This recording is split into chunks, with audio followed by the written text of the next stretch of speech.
We have great news coming from Mexico. Mexico elects its first female president. Dr. Claudia Sheinbaum becomes Mexico's first female president in its 200-year history through a landslide victory. She will take over from her mentor, the outgoing president Andrés Manuel López Obrador, on October 1st, and whose popularity among the poor facilitated her triumph. This was the first time in Mexico that the two main opponents in an election were women.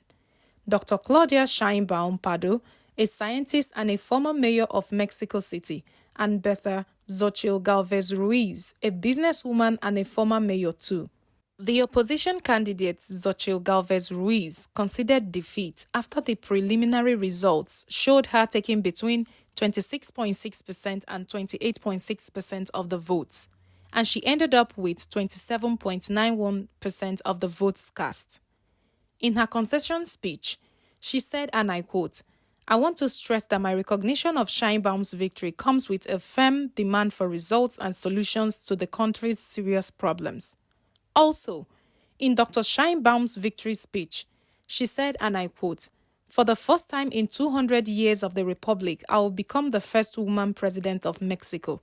She said it was an achievement not just for her, but for all women.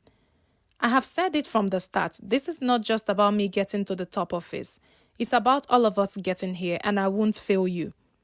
Dr. Sheinbaum also promised to continue all of Andrés Manuel López Obrador's policies, which included a universal pension for the elderly and a program that pays youths to apprentice. Dr. Sheinbaum also thanked her rival, Xochitl Galvez Ruiz.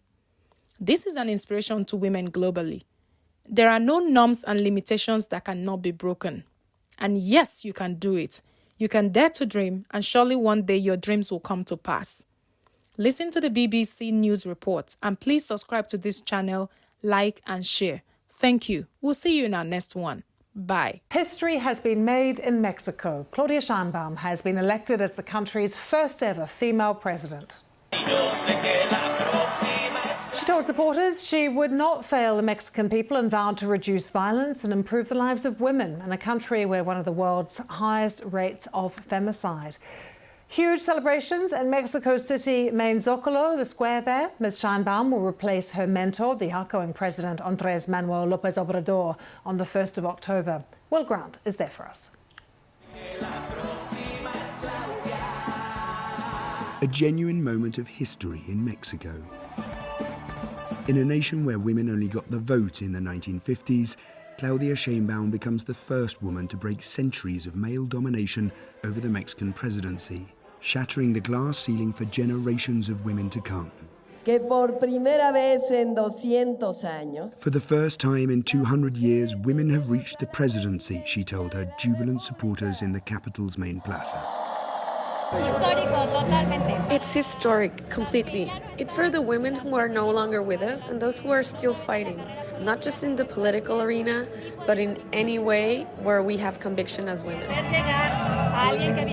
To see someone who comes from the fight at the bottom to the presidency, it's so emotional. For me, it's marvelous. In a nation of such entrenched machismo, what Claudia Sheinbaum has achieved here is no small feat. Other women have tried and failed, but her offer of continuity with the governing party's social policies, which have pulled millions from poverty, have proved hugely popular with the electorate. Her critics, in particular her opponent in this vote, Xochitl Galvez, are left deeply frustrated, especially by the huge margin of victory. They say her mentor, President Andrés Manuel López Obrador, is a populist and an authoritarian, and that Ms. Sheinbaum will govern as his puppet, something she denies. This election has been historic for all the wrong reasons too. It's been Mexico's most violent campaign in living memory, with dozens of candidates threatened and murdered. One of them was the candidate for mayor of Coyuca de Benítez, Alfredo Cabrera, shot in the back of the head by a gunman at his closing rally. His murder was a sign of the huge security task facing Ms. Sheinbaum. A staggering 11 women and girls are killed every day in Mexico, and her critics fear she isn't up to the task of tackling the problem. If Sheinbaum wins, I think the militarization will continue increasing. They will keep on having ever so more power. you know, both the military and the narco, because they have been together for decades. For now, her supporters are celebrating having made history. But once the party ends, most voters want the president-elect to prioritise drug cartel crime over all other issues in her in-tray. Claudia Sheinbaum inherits a nation mired in violence.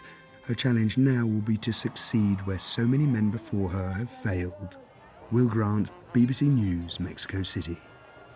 Vanessa Rubio Marquez served as Deputy Finance Minister of Mexico, and I asked for her reflections on this historic moment for the country. Definitely, this is a huge historic milestone in Mexico for women, of course, but not only for my generation, but for the generation of my grandmother, my mother. It's been only 71 years since women were granted the right to vote in Mexico. We have had 20 women holding governorships in Mexico.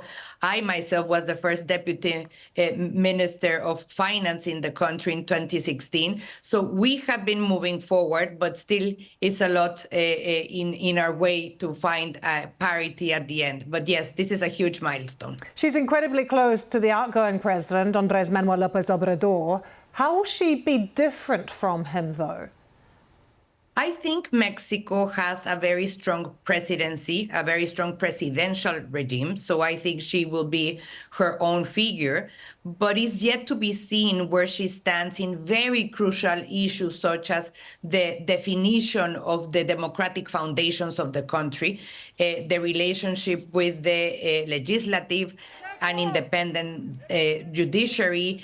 How will she come along with this militarization of the country over the last 5 years? Not only security matters, but the military now control the customs and have built a refinery and have built an airport and own an airline. So that's a key issue to define moving forward.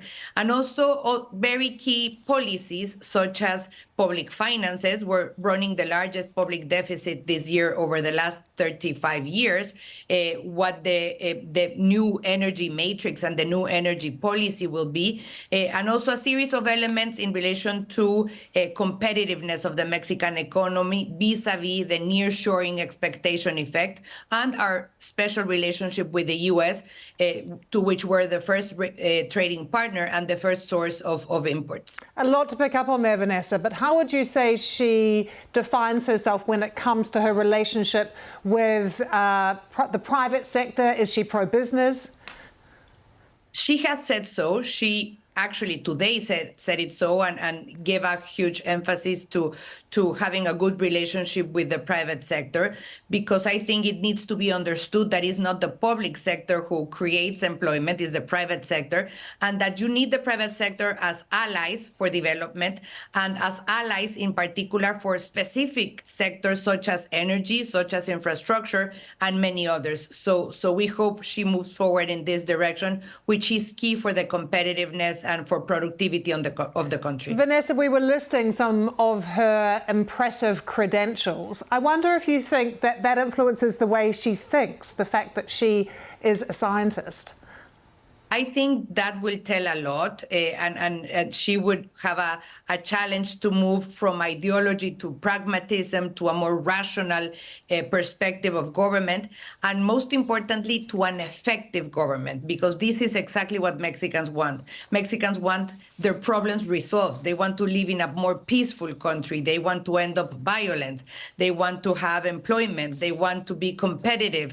They want to have access to health and to social security and to education. So the more practical way in which she addresses the most challenging and pressing challenges for the Mexican society, I think is going to determine her presidency.